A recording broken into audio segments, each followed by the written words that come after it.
Bendiciones para todos ustedes, amables televidentes, radioyentes e internautas. Sean bienvenidos nuevamente al estudio de la lección de la Escuela Sabática en este día, lunes 17 de agosto. Estamos estudiando la lección que trae por título Anhelando la bendición. Y este día voy a desarrollar el estudio con mis hermanos Junuen García y mi hermano Gaudencio Manríquez. ¿Cómo está, hermano? Muy bien, pastor, gracias al Señor. Buenos días a todos. Aquí estamos. Amén. Para desarrollar la lección esta mañana, pastor. Amén. ¿Cómo está usted? Bendecido, pastor, gracias por invitarme de nuevo aquí. Es una gran lección y espero que lo que digamos no venga de nosotros, sino que sea la palabra de Dios. Amén. Vamos a pedir la bendición del Señor. Haga la oración usted, por favor, hermano. Padre nuestro que estás en el cielo, santificado sea tu nombre, Dios mío. Amén. Dios mío, gracias por este día, gracias por la oportunidad de estar aquí. Gracias por esta gran lección de Jacob, Dios mío. Es increíble cuánto hemos estado aprendiendo de su vida y queremos, Dios mío, hacer esa transformación, agarrarnos de Jesucristo, Dios mío. Por favor, ayúdanos. Ayúdanos a acercarnos más a su carácter, Dios mío, para apresurar los pasos de Jesucristo. Amén. Para que se haga tu reino en la tierra como en el cielo, Dios mío. Así es. Jesucristo, por favor, perdona nuestros pecados, nuestras ofensas, como así también nosotros perdonamos a los que nos ofenden. Amén. Dios mío, ayúdanos a entender que el pecado lo tenemos que dejar y no podemos seguir cargando esto, Dios mío. Espíritu Santo, por favor, ayúdanos no regresar al viejo hombre y ayúdanos con todo el mal que hay, como esta pestilencia que anda por el mundo, Dios mío. Protégenos, cuídanos, úsanos, Dios mío. Te pedimos todo esto en el nombre de Jesucristo. Amén. Amén. Amén. En soledad con el Salvador es el subtítulo de la lección para este día. Cuando Jacob estaba anhelando esa bendición, lo hizo en el momento cuando estaba solo, pero estaba con el Señor. Es decir, no había nadie más ahí, solo con el Señor. Y qué plan sabio y discreto decidió implementar Jacob aquella noche o aquel día cuando estaba en ese aprieto de que su hermano venía con 400 hombres para donde él. ¿Qué hizo? ¿Qué sabio plan, dice, y discreto decidió implementar? Bueno, pastor, según lo que dice la Escritura ahí en el capítulo 32 de Génesis, versículos de 13 al 21, dice: y durmió ahí aquella noche, y tomó de lo que le vino a la mano un presente para su hermano Esaú: 200 cabras y 20 machos cabríos, 200 ovejas y 20 carneros, 30 camellas paridas con sus crías, 40 vacas, 10 novillos, 20 asnas y 10 borricos. Y lo entregó en manos de sus siervos, cada manada por sí, y dijo a sus siervos: pasad delante de mí y poned espacio entre manada y manada. Y mandó al primero diciendo: si Esaú mi hermano te encontrare y te preguntare diciendo: ¿de quién eres? ¿Y a dónde vas? ¿Y para quién es esto que llevas delante de ti? Entonces dirás: presente es de tu siervo Jacob, que envía a mi señor Esaú. Y he aquí también él viene tras nosotros. Y mandó también al segundo y al tercero y a todos los que iban tras aquellas manadas, diciendo: conforme a esto hablaréis a Esaú cuando le hallareis. Y diréis también: he aquí, tu siervo Jacob viene tras nosotros, porque dijo: apaciguaré su ira con el presente que va delante de mí, y después veré su rostro, quizás le seré acepto. Y pasó el presente delante de él, y durmió aquella noche en el campamento. ¿Qué le parece esta estrategia? Bueno, muy bien planeada, pastor, de parte de Jacob, ¿verdad? En su angustia, yo creo que fue una estrategia muy acertada, ¿verdad? Él esperaba el resultado de esa estrategia, pues apaciguar, dice, la ira de su hermano. Entonces, lo que lo mueve a hacer, pues, enviar estos presentes, pues es anhelando que su hermano, lo que él tenía desde hacía ya 20 años, pues se le apaciguara esa ira, y de esa manera pues recibiera hasta un perdón, ¿verdad? Que lo aceptara su hermano y no le hiciera daño, pues no solamente a él, sino que a toda la familia que ahora él llevaba de regreso a su tierra. ¿Y qué le parece? ¿Qué tan rico era Jacob, que mire cuánto le está regalando a su hermano? Muchísimas cosas, y estoy pensando, pensaría él, ¿será suficiente? Y es lo que, no sé, ojalá que vamos siguiendo leyendo y estudiando a ver si es suficiente lo que le mandó. Según las cuentas, estuvimos haciendo las cuentas ahí con mi esposa, no sé si nos salió 550 o 580 animales los que le está dando a su hermano. Desprenderse de más de 550 o 550, no estoy muy seguro si es 550 o 580, pero desprenderse de esa cantidad de animales para dárselas a su hermano como presente, pues no solamente dice lo rico que era Jacob, sino también lo que él está dispuesto a hacer a cambio de reconciliarse con su hermano, a cambio de poder encontrar esa armonía. Toma la iniciativa, ese es un punto muy importante, toma la iniciativa para resarcir el daño. Si ustedes se acuerdan de Zaqueo, cuando se encontró con Jesús, ¿qué le dijo Zaqueo? De ahora en adelante, dijo, voy a devolver cuadruplicado, dijo, al que yo haya defraudado. Sí. ¿Por qué estaba haciendo eso Zaqueo? Porque había tenido un encuentro con Cristo. Y siempre que uno tenga un encuentro con Cristo, pero genuino, verdadero, a uno le va a brotar el deseo de querer resarcir el daño. Zaqueo quería resarcir el daño, reparar el daño de todo lo que había defraudado, porque se había encontrado con Jesús. Y Jacob aquí es un hombre ahora diferente. Él ha tenido también su encuentro con Dios, lo tuvo allá en Betel, allá en Mesopotamia, le habló en la noche el Señor. Su vida está ahora prácticamente guiada por Dios, y ahora lo miramos actuando igual a Zaqueo, resarciendo el daño, mandándole más de 550 animales a su hermano. ¿Por qué quiere resarcir el daño? Eso es, hermanos, lo que toca siempre que nosotros hayamos hecho lo malo. Hay que buscar la reconciliación, y hay que también buscar resarcir el daño. Algunas veces queremos solamente que nos perdonen, y si debemos no queremos pagar, pero no solamente debemos buscar que nos perdonen, sino también pagar lo que debemos. Eso es una manera responsable de actuar. Bueno, quería tocar ese punto, pero ¿qué le parece si lee la cita del Espíritu Profecía? Sí, otra cosa que se me vino a la mente es, él llegó con nada. Todo esto lo acumuló por todo su trabajo. Y cómo nosotros llegamos, bueno, muchos llegamos a este país con nada. Exacto. Acumulamos las riquezas y encontramos a Jesucristo, y debemos de decir, vamos a regresar con lo que nos ha bendecido. Y es lo que es nuevamente llegó como muchos llegan a este país sin nada. Exacto. Y luego Dios lo bendijo. Sí. Bueno, léase la cita, por favor, hermanito. Jacob se detuvo en su viaje a fin de elaborar planes para apaciguar la ira de su hermano.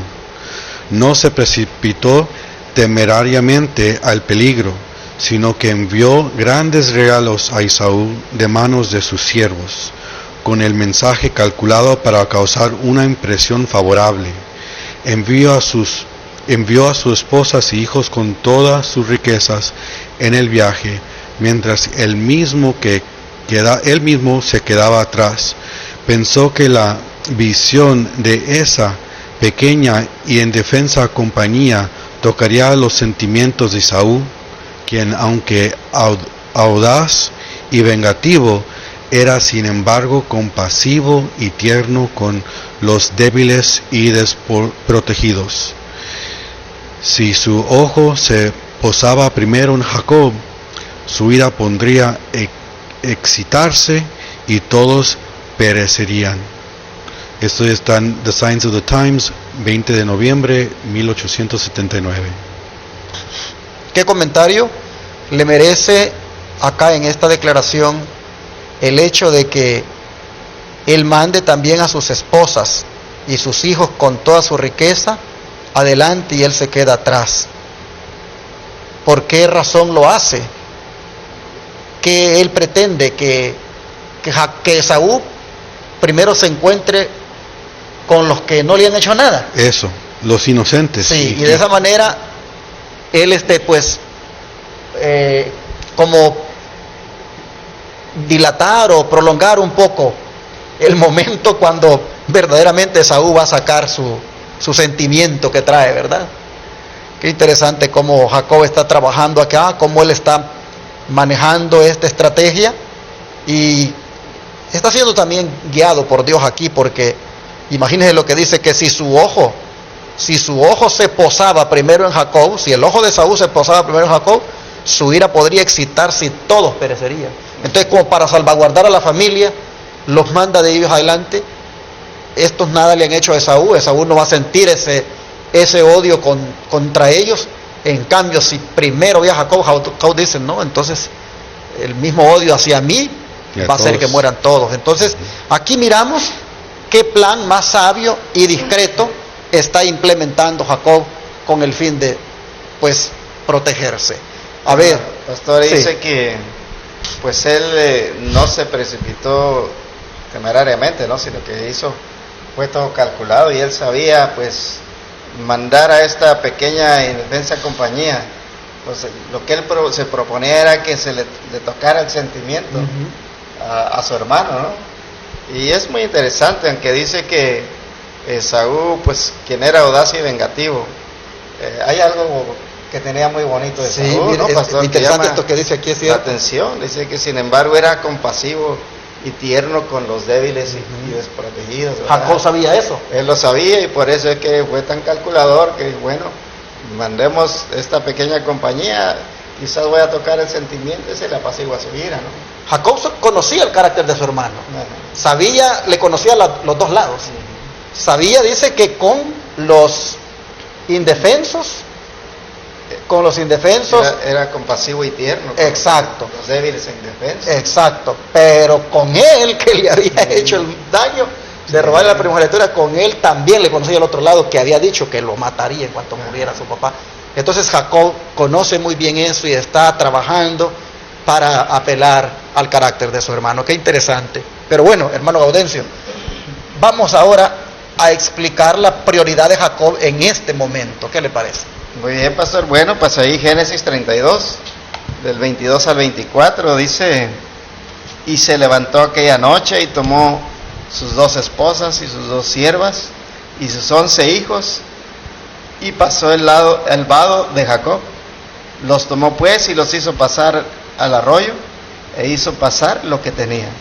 Y Jacob se quedó solo, y luchó con él un varón hasta que rayaba el alba. Tremendo. A ver, ¿qué le impresiona acá? Bueno, pastor, dice que pues en la noche, dice que él, aparte de lo que toma, sus esposas y sus hijas, pero dice que él prefirió o buscó el quedarse solo.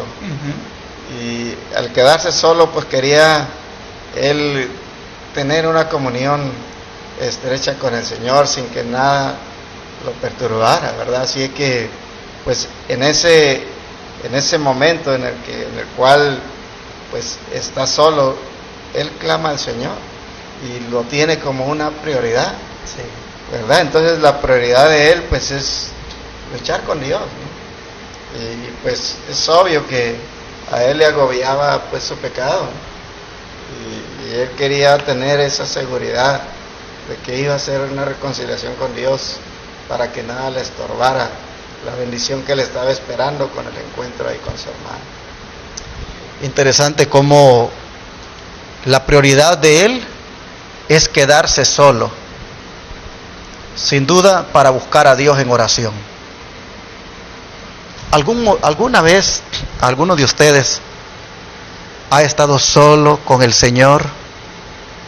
No sé, estudiando la Biblia, orando, ha tenido su momento de estar a solas y ha sentido alguna experiencia especial, algo especial que ha ocurrido ahí. Varias veces y largas experiencias. Nos tuvimos aquí horas hablando de lo que me ha pasado a mí. Y yo y Gadencio tenemos una experiencia similar con el alcohol. Y yo digo que en esos momentos, pues, conocemos realmente quién es Dios. Cuando estamos, bueno, lo voy a decir en términos generales. Tenemos todo, en el sentido de dinero, mujeres, carros, todo, pero llega el momento cuando estamos solos y entendemos que no somos nada, y Dios mismo nos humilla, y es una bendición, porque ahí uno se desahoga y vuelve a renacer. Amén. Es que la verdad, hermano Gaudencio, que pasar a solas con Jesús es la cosa más bonita, ¿no? La que les pasa a nosotros los cristianos. Sí, pastor, y yo creo que, bueno, yo viendo la experiencia de Jacob, uno ha perdido mucho tiempo, esos momentos preciados, porque ¿cuánto no necesitamos del Señor? Y a veces pasamos por alto el simple hecho de, pues me voy a apartar un momento para estar con el Señor, y a veces no lo hacemos. Y cuando lo hacemos, pues sí, tenemos una experiencia muy bonita, pero qué bueno fuera que eso fuera una experiencia de cada día, porque ahí en esos momentos es cuando más, pues uno siente en realidad, ¿verdad?, que Dios sí está ahí, que sí se interesa por mí, y sí, nos trae paz. Amén. Ojalá, hermanos que están mirándonos, también ustedes y por supuesto nosotros, practiquemos más el estar a solas con el Señor. Hay momentos en que debemos apartarnos hasta de la familia por ahí para estar solitos con el Señor. Hay que manejar los tiempos de tal manera que esa experiencia nos pueda hacer crecer en la fe. Yo sé que a veces sí estudiamos, pues, a nivel de familia, pero nunca, hermano, va a ser igual como cuando está solo usted con el Señor. Así que Jacob tuvo esta prioridad en ese momento de mandar a su familia adelante y quedarse para hablar con Dios acerca de su vida. Bueno, siempre en Signs of the Times del 20 de noviembre de 1879, que es donde se leyó la cita anterior, dice que Jacob deseaba estar a solas con Dios. ¿Y qué hora de la noche era? La medianoche. Era medianoche. Y luego, ¿qué pasó? Todo lo que hacía que la vida le fuera preciada, ya estaba lejos, expuesto al peligro y a la muerte. La gota más amarga en su copa de angustia fue el pensamiento de que su propio pecado había traído este gran peligro a sus esposas e hijos, que eran inocentes del pecado del que era culpable. Había decidido pasar la noche en humillación y oración. Dios podía ablandar el corazón de su hermano. Dios era su único refugio y fortaleza. En un lugar desolado y infestado de ladrones y asesinos, se inclinó en profunda aflicción sobre la tierra. Su alma se desgarró con angustia y con fervientes clamores mezclados con lágrimas hizo su oración ante Dios. ¿Qué les parece? Amén. Llama mucho la atención, ¿verdad? A mí, donde dice que su alma se desgarra con angustia, ¿verdad? Y ahí es donde entra la promesa de Dios, ¿no? Que Él dice, ahí estará en angustia, en tu angustia. Pero también me llama la atención, dice que con fervientes clamores mezclados con lágrimas hizo su oración ante Dios. ¿Y qué oración que hizo Jacob? ¿Verdad? Sentir su pecado, como dice, su copa de angustia era el pensamiento de que pues el pecado de él, por su pecado ahora estaba exponiendo a su familia, que era inocente de un pecado que ellos no cometieron, y todo eso lo hace a él que pues su alma se desgarre. De esa manera pues ore al Señor con lágrimas y un verdadero arrepentimiento. ¿Y a usted qué le impresiona esto? Inmensamente, y como padres, esto nos debe impresionar inmensamente, en el sentido de que nosotros somos el sacerdote en la casa, y yo, pues gracias a Dios, vine a Dios no hace mucho tiempo, pero todavía mis hijos no están muy grandes, y yo me di cuenta que por mi causa ellos podían caer en el mismo vicio que yo tenía, en los mismos problemas que yo tenía, y gracias a Dios que pues nos damos cuenta, cuando nos demos cuenta que nuestra propia casa puede sufrir por nuestras decisiones, es que nos deben de entrar una angustia a nosotros como padres, que somos responsables por nuestros hijos. Y es lo que veo en esta historia de Jacob, es: reacciona, hombre, ¿qué estás haciendo? ¿En qué estás metido? Y simplemente porque tenemos trabajo y todo esto, y estamos casados, y no somos como nuestros padres que nos dejaron y se fueron con otra, justificamos nuestro pecado. Y gracias a Dios, y es estas historias que nos deben hacer reaccionar, que estamos haciendo mal nosotros como padres, y ser de veras ministros de nuestras casas, porque nuestros hijos son una reflexión de nuestro carácter, como hemos aprendido en su predicación. Exacto. Bueno, ¿cómo iba a ser la ferviente oración de Jacob un ejemplo para las generaciones venideras? Y esto se encuentra en Salmo 46, 1 al 3 y el 7. Y dice, en mi versión dice: Dios es nuestro amparo y fortaleza, nuestro pronto auxilio en las tribulaciones. Por tanto, no temeremos, aunque la tierra sea removida y se traspasen los montes al corazón del mar, aunque bramen y se turben sus aguas y tiemblen los montes a causa de su braveza. Jehová de los ejércitos está con nosotros. Amén. Nuestro refugio es el Dios de Jacob. Amén. Amén. Y ahí subrayé la palabra refugio, Sí. porque como hemos hablado, cuando no conocíamos de Cristo, ¿qué es tu refugio? Cuando uno no conoce a Cristo, encuentra refugio en el mundo. Para mí, el refugio era el alcohol, las películas, el cine, la comida, y ahí el trabajo. Mi refugio era esas cosas. Y lo que no nos das cuenta es que ponemos ese valor en esas cosas, que todo es vanidad, pero no sabemos, no entendemos, porque no conocemos a Jesucristo. Y por eso me era ese refugio, y hasta ni me daba cuenta que andaba haciendo eso. Simplemente lo que hacía.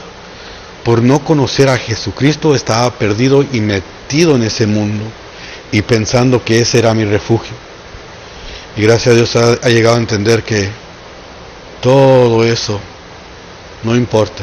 Amén. Lo único que importa es esa relación con Jesucristo. Amén. Y que Él sea mi refugio, y nada más. Amén. Pero qué bonito, hermano Gaudencio, ¿cómo usted puede ver aquí este versículo donde dice, los versículos 1 al 3, ¿Cómo se está refiriendo el salmista a Dios aquí? ¿Qué es Dios para él? Bueno, allí en primera instancia dice que Dios es, pues, dice nuestro amparo y fortaleza, y aparte, pastor, añade, dice nuestro pronto auxilio en las tribulaciones, ¿verdad? O sea que aquí, en los momentos en los cuales uno en mayor angustia se encuentra, nosotros debemos aprender que el amparo es Dios, ¿verdad? Él es la fortaleza, porque llega debilidad, Él es la fortaleza, y aparte dice, no debemos desesperarnos, porque dice es nuestro pronto auxilio en nuestras tribulaciones. Aquí la confianza en Dios yo creo que es la que determina la actitud que nosotros asumimos cuando estamos en gran angustia, ¿verdad? El confiar en ese Dios que Él dice yo soy. Dios es nuestro amparo, aquí estoy, ¿verdad? Amparo y nuestra fortaleza en nuestras tribulaciones. O sea que nosotros nos falta una gran confianza, yo creo, pastor, en ese Dios al que nosotros profesamos creer, ¿verdad? Él ahí está. Cuando hay angustia, ahí está. Hay debilidad, el Señor ahí está. Entonces, la experiencia nuestra debe ser, no debemos estar atribulados. ¿Por qué? Porque tenemos a un Dios que es nuestro auxilio, es nuestra fortaleza. Así es. Bueno, para terminar la cita del Espíritu de Profecía, si la lee, por favor.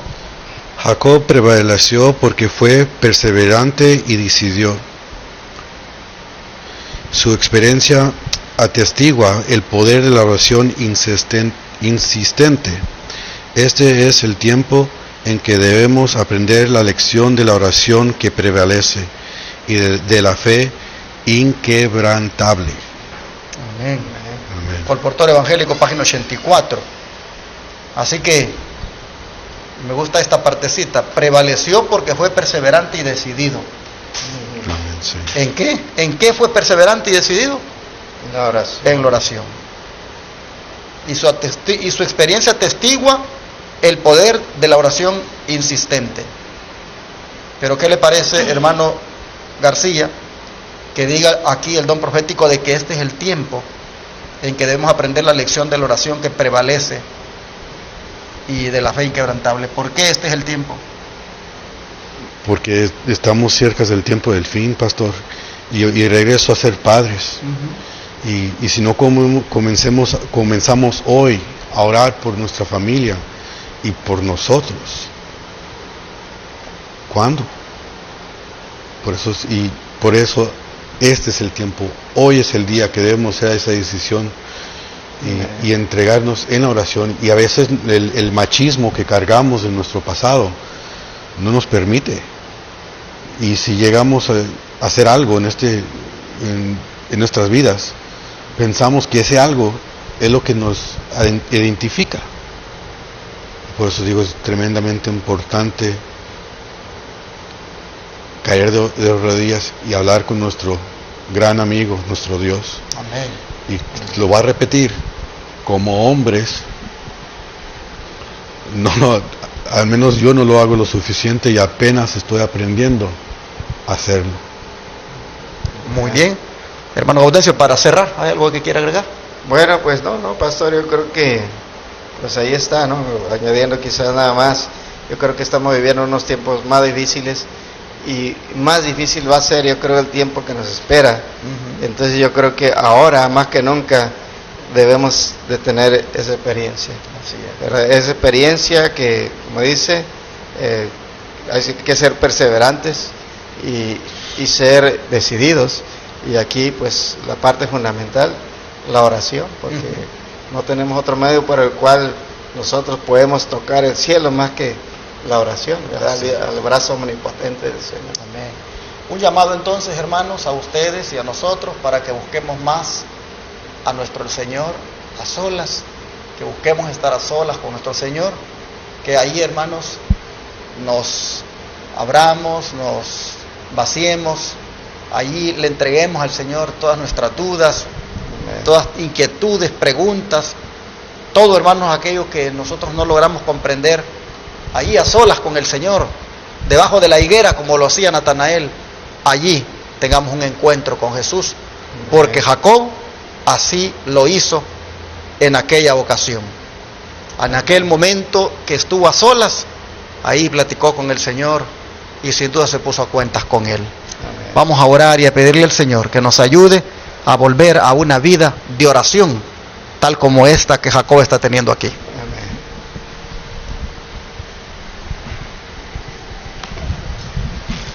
Padre nuestro, te pedimos por favor que nosotros podamos tener esa voluntad y ese deseo de querer estar a solas contigo. Amén. Señor, no cabe duda que el estar a solas contigo es una bendición. Amén. Y esos momentos, Padre, los podemos nosotros tener ya, ahora mismo.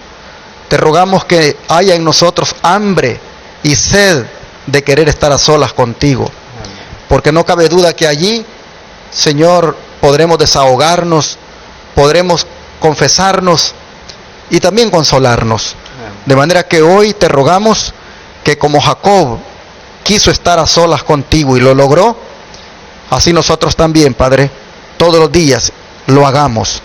Ayúdanos, por favor, a hacer de ti nuestro amparo, nuestra fortaleza y nuestro pronto auxilio en toda tribulación. Ayúdanos, Señor, a desarrollar una amistad contigo profunda a través de momentos de comunión diariamente. Así, Padre, rogamos que esto que Jacob hizo, nosotros también lo tengamos, como es el de buscar estar a solas con usted. Amén. Gracias, Señor. Lo agradecemos en el nombre de Jesús. Amén. Amén. Amén.